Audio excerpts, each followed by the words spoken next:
दुकान की गद्दी पर है शिव का वास। धन लाभ के लिए इन उपायों को आजमा कर देखें। व्यापार की रक्षा के लिए, व्यापारी के लिए जिस स्थान पर बैठकर वह व्यापार करता है वह बहुत ही महत्वपूर्ण माना गया है। बैठने वाले स्थल को गद्दी कहा जाता है। गद्दी का अपना महत्व और मर्यादा होती है। गद्दी को भगवान शिव जी के बैठने का पूजनीय स्थान माना गया है। दुकान की गद्दी पर खाना और सोना नहीं चाहिए तथा नगद पेटिका या कैश काउंटर पर पैर रखकर नहीं बैठना चाहिए। इससे बरकत समाप्त होने लगती है और धंधा मंद पड़ जाता है। अतः व्यापार की रक्षा, धन लाभ एवं समृद्धि के लिए व्यापारी को दुकान की गद्दी पर बैठकर भोजन नहीं करना चाहिए।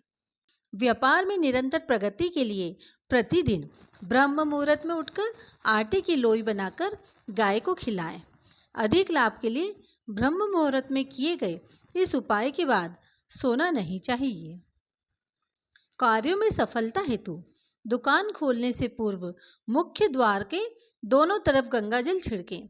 ऐसा करने से व्यवसाय में वृद्धि और प्रतिदिन के कार्यों में सफलता प्राप्त होती है। कार्य की पूर्णता के लिए किसी कार्य पर जाने से पहले घर के दरवाजे पर चुटकी भर नमक गिराकर जाएं। कार्य पूर्ण होने की संभावनाएं बढ़ जाती है। वास्तु के अनुसार यदि आपकी दुकान आगे की ओर से बड़ी और पीछे की ओर से छोटी हो तो यह अत्यंत ही शुभ होता है। इसी प्रकार चारों कोनों से एक समान लंबाई चौड़ाई वाली दुकान भी शुभ मानी जाती है और ऐसी दुकान में कारोबार करने पर मनचाहा लाभ प्राप्त होता है। वास्तु के अनुसार शुभता और लाभ प्राप्ति के लिए हमेशा दुकान के आगे का भाग चौड़ा ही रखना चाहिए। वास्तु के अनुसार दुकान में हमेशा व्यवसाय को पूर्व दिशा की ओर कुछ इस तरह से बैठना चाहिए कि सामान बेचते समय उसका मुख उत्तर दिशा की ओर रहे। वास्तु के अनुसार इस उपाय को करने पर दुकान में धन का आगमन लगातार बना रहता है। वास्तु के अनुसार दुकान में खड़े या फिर बैठे सेल्समैन का हमेशा मुंह पूर्व या उत्तर दिशा की ओर होना चाहिए। यदि आपको लगता है कि तमाम कोशिशों के बावजूद कारोबार में लगातार घाटा हो रहा है तो उससे बचने के लिए आप अपने व्यावसायिक स्थल या फिर कहें अपनी दुकान के कैश रखने वाली जगह पर लाल कपड़े में सौंफ बांधकर रख दें। तकरीबन 43 दिन तक इस पोटली को वहां रखें और फिर उसे किसी मंदिर में चढ़ा आएं।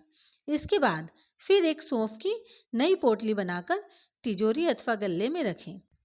इस उपाय को करने से आपकी आर्थिक दिक्कतें दूर हो जाएगी और धन लाभ मिलना शुरू हो जाएगा। दुकान के मालिक को कभी भी किसी बीम के नीचे नहीं बैठना चाहिए और ना ही वहां पर कैश बॉक्स बनाना चाहिए। यदि किसी कारण से यह संभव ना हो पाए तो आप उस बीम के नीचे एक बांसुरी लटका दें। वास्तुशास्त्र के अनुसार दुकान में प्रवेश द्वार के लिए पूर्व दिशा, उत्तर दिशा तथा ईशान कोण अत्यंत ही शुभ माने गए हैं, जबकि भूलकर भी पश्चिम और दक्षिण दिशा में दुकान का प्रवेश द्वार नहीं बनवाना चाहिए। दुकान के पश्चिम और दक्षिण दिशा वाले प्रवेश द्वार से उत्पन्न वास्तु दोष से आर्थिक दिक्कतें आती हैं। वास्तु के अनुसार दुकान को हमेशा साफ सुथरा रखते हुए प्रतिदिन धूप दीप जरूर दिखाना चाहिए। साथ ही साथ शुभता और लाभ की प्राप्ति के लिए दुकान की दीवारों पर स्वास्तिक, शुभ लाभ, रिद्धि सिद्धि जैसे मांगलिक चिन्ह का प्रयोग करना चाहिए।